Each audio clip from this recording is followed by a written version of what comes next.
Shalom. ಇದನ್ನು ವೀಕ್ಷಿಸ್ತಾ ಇರುವಂತ ಎಲ್ಲ ದೇವ ಜನರಿಗೂ ಪರಾತ್ಪರನು ಸರ್ವಶಕ್ತನು ನೀತಿವಂತನಾದ ದೇವರಿಂದ ಸಮಾಧಾನವೂ ಸಂತೋಷವೂ ಕೃಪೆಯೂ ಉಂಟಾಗಲಿ.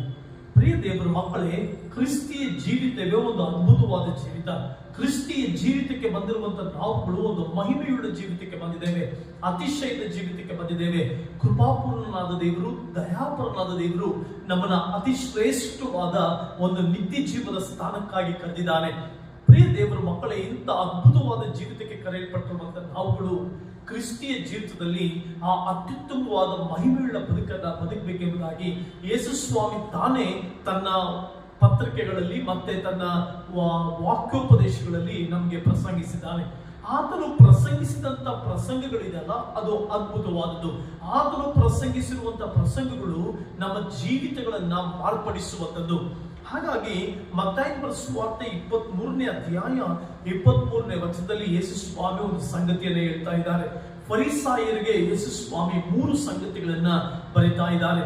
ಅದೇನಂತಂದ್ರೆ, ನೀವು 10% ಭಾಗವನ್ನ ದಶಮಾಂಶ ಕೊಡ್ತೀರಿ, ಆದರೆ ನ್ಯಾಯವನ್ನು, ಕರುಣೆಯನ್ನು, ನಂಬಿಗಸ್ತಿಕೆಯನ್ನು ಬಿಟ್ಟು ಬಿಟ್ಟಿದ್ದೀರಿ.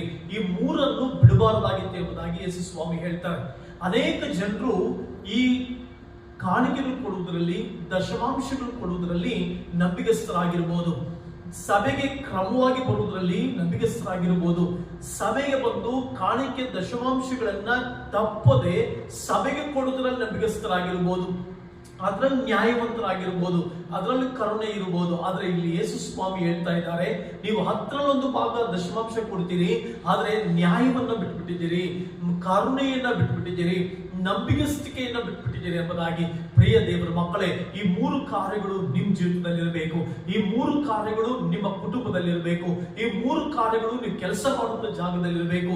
ಈ 3 ಕಾರ್ಯಗಳು ನಿಮ್ಮ ದಿನನಿತ್ಯದ ಜೀವಿತದಲ್ಲಿರಬೇಕು. ಒಂದು ವೇಳೆ ಭಾನುವಾರ ಒಂದು ದಿನ ಸಭೆಗೆ ಬಂದು ಕಾಣಿಕೆ ಕೊಟ್ಟು ಆರಾಧಿಸಿ ಹೋಗುವುದಲ್ಲ ಕ್ರೈಸ್ತತ್ವ. ಭಾನುವಾರ ಮಾತ್ರ ಬಂದು ಕಾಣಿಕೆಗಳು ಕೊಟ್ಟು ದಶಮಾಂಶಗಳು ಕೊಟ್ಟು ಮನೆಗೆ ಹೋಗಿ ಮತ್ತೆ ಮಾಮೂಲಿ ಜೀವಿತವನ್ನು ಜೀವಿಸುವಂಥದ್ದಲ್ಲ ಕ್ರೈಸ್ತತ್ವ. ಕ್ರೈಸ್ತತ್ವ ಅಂತಂದ್ರೆ, ನೀನು ಕೊಡುವುದರಲ್ಲಿ ತಪ್ಪಿಲ್ಲ, ನೀನು ಕೊಡಬಹುದು, ಕರ್ತನಿಗಾಗಿ ಕೊಡಬಹುದು, ಕರ್ತನ ರಾಜ್ಯ ಕಟ್ಟುವಿಕೆಗಾಗಿ ಕೊಡಬಹುದು. ಅದು ಅದ್ಭುತವಾದದ್ದು, ಅದು ಶ್ರೇಷ್ಠವಾದದ್ದು. ನೀನು ದೇವರಿಗೆ ಕೊಡುವಂಥದ್ದು ದೇವರಿಗೆ ಇಷ್ಟ ಯಜ್ಞ, ದೇವರಿಗೆ ಸುಗಂಧ ವಾಸನೆ. ಅದೇ ರೀತಿಯಾಗಿ ನಿಜವಾಗಲೂ ದೇವರು ಇಷ್ಟಪಡುವಂಥದ್ದು, ದೇವರು ಬಯಸುವಂಥದ್ದು ನ್ಯಾಯ. ಪ್ರಿಯ ದೇವರ ಮಕ್ಕಳೇ, ನಿನ್ನ ಕುಟುಂಬದಲ್ಲಿ ನ್ಯಾಯಯುತವಾಗಿ ನೀನು ನಡಿಬೇಕು, ನ್ಯಾಯ ಪರವಾಗಿ ನೀನು ಜೀವಿಸಬೇಕು. ನಿನ್ನ ಕುಟುಂಬದಲ್ಲಿ, ನಿನ್ನ ಕೆಲಸದ ಜಾಗದಲ್ಲಿ, ನಿನ್ನ ಮನೆಯಲ್ಲಿ, ನಿನ್ನ ನೆರೆಹೊರೆಯವರ ಮಧ್ಯದಲ್ಲಿ ನ್ಯಾಯಯುತವಾಗಿ ಜೀವಿಸಬೇಕು. ನಿನ್ನೊಳಗಡೆ ನ್ಯಾಯ ಇರಬೇಕಂದ್ರೆ ಅರ್ಥ, ಅನ್ಯಾಯಕ್ಕೆ ಸಂಬಂಧಪಟ್ಟದ್ದು ಯಾವುದಕ್ಕೂ ನೀನು ಬೆಲೆ ಕೊಡದೆ, ಅನ್ಯಾಯಕ್ಕೆ ಸಂಬಂಧಪಟ್ಟದ್ದು ಯಾವುದು ನಿನ್ನ ಕುಟುಂಬದಲ್ಲಿರದೆ, ಅನ್ಯಾಯಕ್ಕೆ ಸಂಬಂಧಪಟ್ಟದ್ದು ಯಾವುದು ನಿನ್ನ ಮನಸ್ಸಿನಲ್ಲಿರದೆ, ನೀನು ದೇವರಿಗೆ ಭಯಭಕ್ತಿಯುಳ್ಳವನಾಗಿ ಜೀವಿಸಬೇಕು, ನ್ಯಾಯವಂತನಾಗಿಯೇ ನೀನು ಬದುಕಬೇಕು. ಹಾಗಾದ್ರೆ ನಿನ್ನೊಳಗಡೆ ಎಲ್ಲಿ ಅನ್ಯಾಯ ಇದೆ? ಅನ್ಯಾಯ ಅಂತಂದ್ರೆ ಸತ್ಯಕ್ಕೆ ವಿರುದ್ಧವಾದದ್ದು, ಅಥವಾ ನಿನಗೆ ಗೊತ್ತು ಇದು ನ್ಯಾಯಯುತವಾದದ್ದು ಅಂತ. ಆ ನ್ಯಾಯವಾದದ್ದು ಯಾವುದು ಅನ್ನುವಂಥದ್ದನ್ನ ತಿಳಿದು ಆ ನ್ಯಾಯವನ್ನ ಅನುಸರಿಸದೆ, ಆ ನ್ಯಾಯಕ್ಕನುಸಾರವಾಗಿ ಜೀವಿಸದೆ ನೀನು ಬದುಕಿದರೆ ನೀನು ಅನ್ಯಾಯಗ್ರಸ್ತನು. ದೇವರ ಹಣದ ವಿಷಯದಲ್ಲಿ ನೀನು ನ್ಯಾಯಗ್ರಸ್ತನಾಗಿರ್ಬೇಕು. ದೇವರು ನೀನು ಕೊಡುವಂತ ಜವಾಬ್ದಾರಿಕೆಯಲ್ಲಿ ನೀನು ನ್ಯಾಯಗ್ರಸ್ತನಾಗಿರ್ಬೇಕು. ಸುಮಾರು ಜನರು ಇದಕ್ಕೆ ಎಕ್ಸ್ಪ್ಲನೇಷನ್ ಕೊಡ್ಬೇಕಂದ್ರೆ, ಕುಟುಂಬದಲ್ಲಿ ಹೆಂಡತಿ ನ್ಯಾಯಯುತವಾಗಿ ನಡ್ಕೊಳ್ಳೋದಿಲ್ಲ, ಗಂಡನಿಗೆ ನ್ಯಾಯಯುತವಾಗಿ ಜೀವಿಸೋದಿಲ್ಲ. ಮಾತ್ರವಲ್ಲದೆ ಕೆಲಸದ ಜಾಗದಲ್ಲಿ ಎಂಪ್ಲಾಯೀಸ್ಗಳು ತನಗೆ ಸಂಬಳ ಕೊಡುವಂತ ಆ ಒಬ್ಬ ಯಜಮಾನನಿಗೆ ನ್ಯಾಯಯುತವಾಗಿ ನಡೆಯೋದಿಲ್ಲ. ನೀನು 9 ಗಂಟೆಗೆ ಕೆಲಸಕ್ಕೆ ಹೋಗ್ಬೇಕು ಅಂತಂದ್ರೆ ನಿನಗೆ ಇಷ್ಟ ಬಂದ ಪ್ರಕಾರ 10 ಗಂಟೆಗೆ ಹೋಗಿ ನಿನಗೆ ಇಷ್ಟ ಬಂದಾಗಿ ಜೀವಿಸುವಂಥದ್ದು, ನಿನಗೆ ಇಷ್ಟ ಬಂದ ಪ್ರಕಾರ ನಡ್ಕೊಳ್ಳುವಂಥದ್ದು. ನ್ಯಾಯಯುತವಾಗಿ ನೀನು ಜೀವಿಸಬೇಕು. ಎಲ್ಲದರಲ್ಲೂ ನಿನ್ನ ಬದುಕಿನಲ್ಲಿ ನ್ಯಾಯವನ್ನ ಪ್ರತಿದಿನ ಅನುಸರಿಸಿ ನಡಿಬೇಕು. ಆದುದರಿಂದ ನ್ಯಾಯ ಬಹಳ ಪ್ರಾಮುಖ್ಯ. ಜಸ್ಟಿಸ್, ಅಸತ್ಯವನ್ನ ಕಂಡು, ಅನ್ಯಾಯವನ್ನ ಕಂಡು ಸುಮ್ಮನೆ ಕೂತ್ಕೊಳ್ಳದೆ ನ್ಯಾಯವನ್ನ ಜನರಿಗೆ ಮಾಡುವಂತ ವ್ಯಕ್ತಿ ನೀನಾಗಬೇಕು. ನಿನ್ನ ಕಣ್ಣು ಮುಂದೆ ಅನ್ಯಾಯ ನಡೀತಾ ಇದೆ ಅಂತಂದ್ರೆ ಅದು ಅನ್ಯಾಯ ಅಂತ ಹೇಳಬೇಕು. ಯಾರೋ ಒಬ್ಬರ ಫೇವರ್ಗೋಸ್ಕರ, ಕುಟುಂಬದಲ್ಲಿ ಯಾರಿಗೋ ಒಬ್ಬರಿಗೆ ಫೇವರ್ಗೋಸ್ಕರ, ಮಾತ್ರವಲ್ಲದೆ ನಿನ್ನ ಸಂಬಂಧಿಕರಲ್ಲಿ ಯಾರೋ ಫೇವರ್ಗೋಸ್ಕರ, ಕೆಲಸದ ಜಾಗದಲ್ಲಿ ಯಾರೋ ಫೇವರ್ಗೋಸ್ಕರ ನ್ಯಾಯವನ್ನ ಅನ್ಯಾಯ ಮಾಡಬಾರ್ದು, ಅನ್ಯಾಯವನ್ನ ನ್ಯಾಯವನ್ನಾಗಿ ಮಾಡಬಾರ್ದು. ಸತ್ಯ ಇದ್ರೆ ಸತ್ಯ, ಅಸತ್ಯ ಅಂದ್ರೆ ಅಸತ್ಯ. ಈ ರೀತಿಯಾದಂತ ಜೀವಿತ ನಿನ್ನ ಜೀವಿತವಾಗಿರ್ಬೇಕು. ಆಗ್ಲೇ ನೀನು ಆಶೀರ್ವದಿಸಲ್ಪಟ್ಟಂತ ವ್ಯಕ್ತಿ. ಮಾತ್ರವಲ್ಲದೆ ಕರುಣೆ ಇರಬೇಕು. ಎಷ್ಟೋ ಜನರಿಗೆ ಇವತ್ತು ಕರುಣೆ ಇಲ್ಲದೆ ಇರುವಂತ ಹೃದಯ, ಆತ್ಮಗಳ ಮೇಲೆ ಕರುಣೆ ಇಲ್ಲ, ತನ್ನ ರಕ್ಷಣೆ ಹೊಂದಿದಂತ ಜನರ ಮೇಲೆ ಕರುಣೆ ಇಲ್ಲ, ತನ್ನ ಮನೆಯವರ ಮೇಲೆ ಕರುಣೆ ಇಲ್ಲ, ತನ್ನ ತಂದೆ ತಾಯಿಗಳ ಮೇಲೆ ಕರುಣೆ ಇಲ್ಲ, ತನ್ನ ಬಂಧು ಬಾಂಧವರ ಮೇಲೆ ಕರುಣೆ ಇಲ್ಲ. ಕರುಣೆ ಇಲ್ಲದವರಾಗಿ ಜೀವಿಸ್ತಾ ಇದ್ದೇವೆ. ಸಮಾರ್ಯದವನನ್ನ ನೋಡ್ರಿ, ಸಮಾರ್ಯದವರಿಗೂ ಆ ಒಬ್ಬನೊಬ್ಬ ಮನುಷ್ಯನಿಗೂ ಸಂಬಂಧವೇ ಇರಲಿಲ್ಲ. ಆದ್ರೆ ಆ ಒಬ್ಬನೊಬ್ಬ ಮನುಷ್ಯನನ್ನ ಛತ್ರಕ್ಕೆ ತೆಗೆದುಕೊಂಡು ಹೋಗಿ ಗಾಯಕ್ಕೆ ಎಣ್ಣೆಯನ್ನು ದ್ರಾಕ್ಷರಸವನ್ನು ಹಚ್ಚಿ ಅವನನ್ನ ಪೋಷಿಸಿದ, ಕರುಣೆಯುಳ್ಳವನಾಗಿ ಬದುಕಿದ. ಇವತ್ತು ಎಷ್ಟೋ ದೇವ ಮಕ್ಕಳಲ್ಲಿ ಕರುಣೆ ಇಲ್ಲ. ಕರುಣೆ ಇಲ್ಲದೆ ಇರುವಂತ ಬದುಕು. ಚರ್ಚಿಗೆ ಬರ್ತಾ ಇದ್ದೇವೆ, ಇನ್ನೊಂದು ವಿಶ್ವಾಸಿ ಮೇಲೆ ಕರುಣೆ ಇಲ್ಲ. ಸಭೆಗೆ ಬರ್ತಾ ಇದ್ದೇವೆ, ಸೇವಕರುಗಳಿಗೆ, ವಿಶ್ವಾಸಿಗಳ ಮೇಲೆ ಕರುಣೆ ಇಲ್ಲ. ಮಾತ್ರವಲ್ಲದೆ ಅನೇಕ ಜನರು ಸಂಕಟದಲ್ಲಿ, ಕರುಣೆ ನರಕದ ಹಾದಿಯಲ್ಲಿರುವಾಗ ಅವ್ರ ಮೇಲೆ ಕರುಣೆ ಇಲ್ಲ. ಕರುಣೆ ಇಲ್ಲದೆ ಇರುವಂತ ಜೀವಿತಗಳು, ಕರುಣೆ ಇಲ್ಲದೆ ಇರುವಂತ ಬದುಕು. ಅಯ್ಯೋ, ಯಾರೋ ನಾಶವಾಗ್ತಾ ಇದ್ದಾರೆ ಅಂದ್ರೆ ಅವ್ನ ನಾಶ ಆಗ್ಲಿ ಬಿಡು, ಅವನು ಸಾಯಲಿ ಬಿಡು ಅನ್ನುವಂತ ಬದುಕನ್ನ ಬದುಕ್ತಾ ಇದ್ದೇವೆ.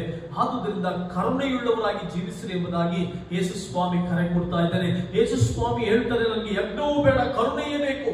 ಕರುಣೆ ನಿನ್ನ ಮನೆಯವರ ಮೇಲೆ ಕರುಣೆ, ಕರುಣೆ ನಿನ್ನ ಕುಟುಂಬದ ಮೇಲೆ ಕರುಣೆ, ಕರುಣೆ ನಿನ್ನ ಸಂಬಂಧಿಕರ ಮೇಲೆ ಕರುಣೆ, ಕರುಣೆ ನಿನ್ನವರ ಮೇಲೆ ಕರುಣೆ, ಜನರು ನಾಶವಾಗ್ತಾ ಇರುವಂತ ಜನರ ಮೇಲೆ ಕರುಣೆ.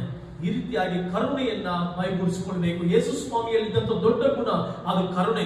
ಆತನು ಎಲ್ಲರನ್ನು ಕರುಣಿಸಿದ. ಆ ಕರುಣೆ ನೀವು ಕೂಡ ಹೊದ್ದವರಾಗಿ ಜೀವಿಸಬೇಕು. ನಿಮ್ಮ ತಂದೆಯು ಕರುಣೆಯುಳ್ಳವನಾಗಿರುವ ಪ್ರಕಾರವೇ ನೀವು ಕರುಣೆಯುಳ್ಳವರಾಗಿದೆ ಎಂಬುದಾಗಿ ದೇವರ ವಾಕ್ಯದಲ್ಲಿ ಬಂದಿದೆ.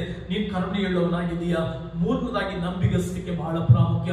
ಹೆಂಡತಿ ಗಂಡನಿಗೆ ನಂಬಿಗಸ್ತರಾಗಿರ್ಬೇಕು, ಗಂಡ ಹೆಂಡತಿಗೆ ನಂಬಿಗಸ್ತರಾಗಿರ್ಬೇಕು, ಮಕ್ಕಳು ತಂದೆ ತಾಯಿಗಳಿಗೆ ನಂಬಿಗಸ್ತರಾಗಿರ್ಬೇಕು, ಕೆಲಸದ ಜಾಗದಲ್ಲಿ ಬಾಸ್ಗೆ ಎಂಪ್ಲಾಯೀಸ್ಗಳು ನಂಬಿಗಸ್ತರಾಗಿರ್ಬೇಕು, ಕ್ರಿಶ್ಚಿಯನ್ ಆರ್ಗನೈಸೇಷನ್ ನಲ್ಲಿ ಸೇವೆ ಮಾಡ್ತಾ ಇದೆಯಾ, ನಿನ್ನ ಸೇವಕರು, ನಿನ್ನ ಹಿರಿಯ ಸಭಾಪಾಲಕರು, ಅವರಿಗೆ ನೀನು ನಂಬಿಗಸ್ತನಾಗಿರ್ಬೇಕು. ಇದು ಇರಲೇಬೇಕು, ಬಿಡಬಾರ್ದು ಎಂಬುದಾಗಿ ಯೇಸು ಸ್ವಾಮಿ ಹೇಳ್ತಾರೆ. ಆದುದರಿಂದ ಇವತ್ತು ನಿನ್ನ ಜೀವಿತದಲ್ಲಿ ಈ ಮೂರು ಕಾರ್ಯಗಳಿದೆಯಾ? ನೀನು ಹೊರಗಡೆ ಏನೇ ಕೊಡ್ತಾ ಇರ್ಬೋದು, ಹೊರಗಡೆ ಏನೇ ಪ್ರಾರ್ಥನೆ ಮಾಡ್ತಿದ್ದಿರ್ಬೋದು, ಹೊರಗಡೆ ಏನೇ ನಿನ್ನ ಶುಚಿತ್ವ ನೋಡ್ತಾ ಇರ್ಬೋದು, ಹೊರಗಡೆ ದೇವರು ನೋಡುವಂತವರಲ್ಲ, ಹೃದಯವು ನೋಡುವಂತ ದೇವರು.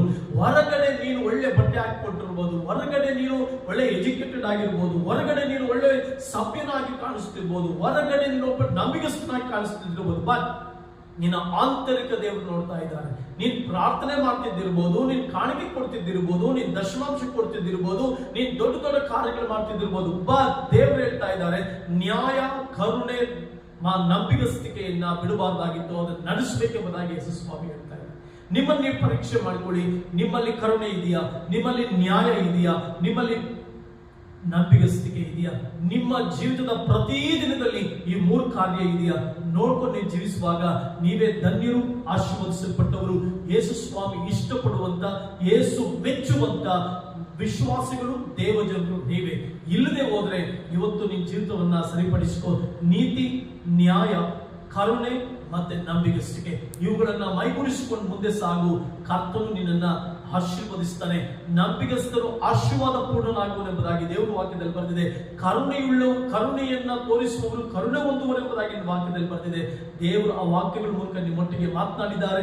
ಇವತ್ತೇ ಮೈಗೂಡಿಸಿಕೊಳ್ಳ್ರಿ, ಕರ್ತನಿಗಾಗಿ ಜೀವಿಸಿರಿ, ಕರ್ತನ ನಿಮ್ಮನ್ನು ಆಶೀರ್ವದಿಸಲಿ. ಬರಬೇಕಾಗಿದ್ದಂತ ಮೆಸ್ಸಿಯನ ಬರುವಿಕೆಗಾಗಿ ನಿಮ್ಮನ್ನು ಸಿದ್ಧ ಮಾಡಿಕೊಳ್ಳ್ರಿ ಎಂಬುದಾಗಿ ಹೇಳ್ತಾ ನನ್ನ ವಾಕ್ಯವನ್ನ ಮುಗಿಸ್ತೇನೆ. God bless you.